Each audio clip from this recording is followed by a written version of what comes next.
दोस्तों, आधे अधूरे हथियारों से कौन जीत सकता है?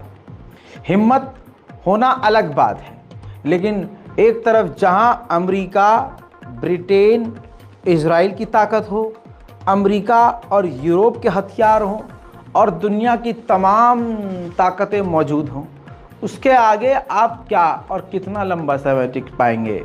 गाज़ा के साथ यही हो रहा है। हमास पीछे हट रहा है। आपको मैं ये दिखा और बता चुका हूँ सबूत के साथ कि गाज़ा के अंदर अब इजराइल घुस रहा है और जितनी अंदर घुसता है वो उतने इलाके पर बैरिकेडिंग और कब्जा कर रहा है, पूरे इलाके को खंडर करता हुआ चल रहा है। अब आपको बता दूं कि इजराइल ने जो हमास के टनल्स हैं उन पर खौफनाक हमले किए हैं, जिसकी वजह से हमास के टनल्स को काफ़ी ज़्यादा नुकसान पहुंचा है और गाज़ा के लड़ाके पीछे हटे हैं। जैसे जैसे गाज़ा के लड़ाके पीछे हटे हैं, जनता यानी वहाँ की आवाम भी काफ़ी ज़्यादा पीछे चली गई है, जिसकी वजह से जितनी तेज़ी से इजराइल आगे बढ़ रहा है, बहुत जल्द गाज़ा पर कब्ज़े का उसका ख्वाब पूरा होने वाला है। ऐसा अब अमरीकी और इजरायली मीडिया भी लिखना शुरू कर चुके हैं। मेरे दोस्तों, ये गाज़ा के लिए एक खौफनाक खबर है। गाज़ा पर नज़र रखने वाले लोगों के लिए बुरी खबर है।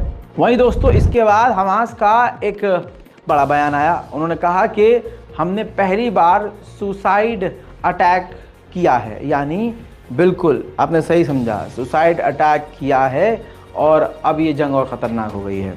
मेरे दोस्तों, अब जाकर जब से ये इजराइल ने घुसपैठ करी है, घायल तो कई हुए हैं इजराइल के फौजी, लेकिन पहली बार खबर आई है कि 2 इजरायली मारे गए हैं। इजराइल के 2 मिलिट्री पर्सन मारे गए हैं।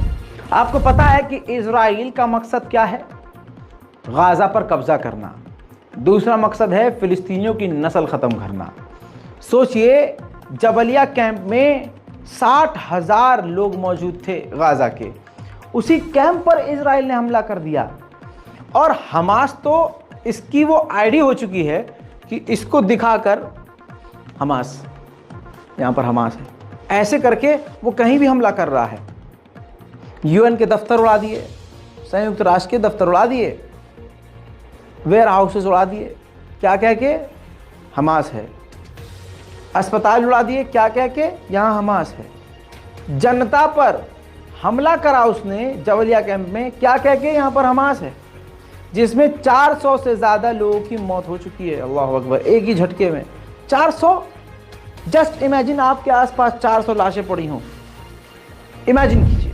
उधर गाज़ा के लड़ाकों ने साफ तौर से इनकार कर दिया है कि हमारे हाथ से कोई भी कैदी आज़ाद नहीं हुआ है, कोई भी कैदी इजराइल छीनकर नहीं लेके गया है। बहरहाल अब ये तो वक्त के साथ सामने बात आएगी कि हमास सच बोल रहा है या इजराइल।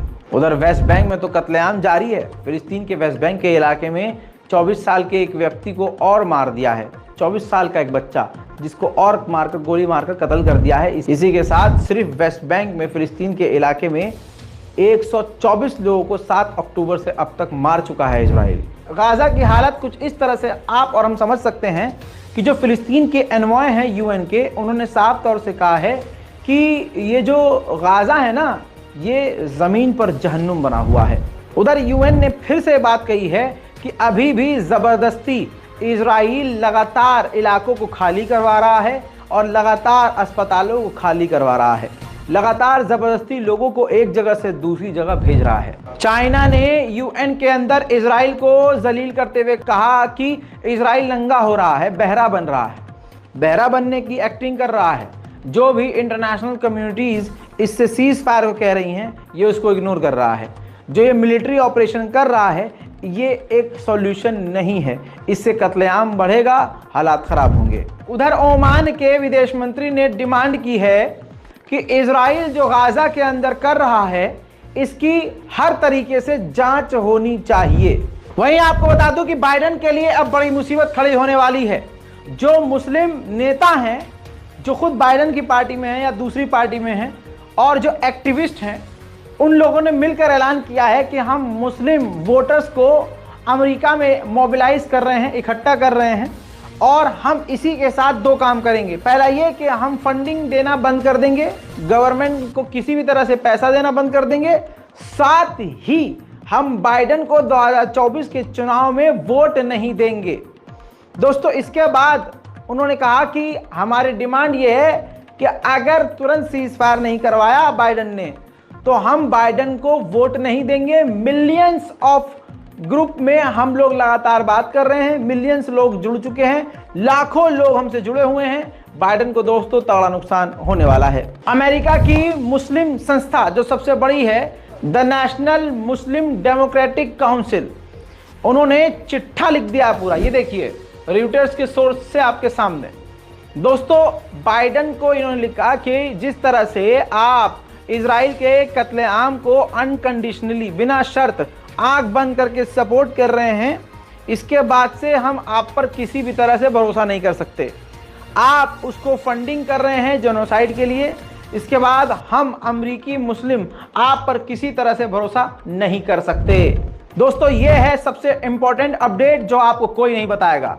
हाँ, सामने आएंगे बड़े बड़े यूट्यूबर माइक लगाकर घर के अंदर बैठकर टेबल पर आपको थंबनेल पर कुछ और दिखाकर बड़ी बड़ी बातें उधर बोल के चले जाएंगे और आपको एक्चुअल जो चल रहा है मामला वो नहीं बताएंगे। 8-8 मिनट की वीडियो, 10-10 मिनट की वीडियो में सिर्फ वो एक खबर, एक अपडेट पर जिक्र कर रहे हैं और एक ही अपडेट पर बात करके सिर्फ उनको ऐड चलाने का मकसद है। ये चीज़ मैं आपको शुरू में बता देता हूँ कि फ्रॉड से बचिएगा। हमारी वीडियोस पे भी ऐड नहीं चल रही है, लेकिन हम आपको सही खबर दे रहे हैं।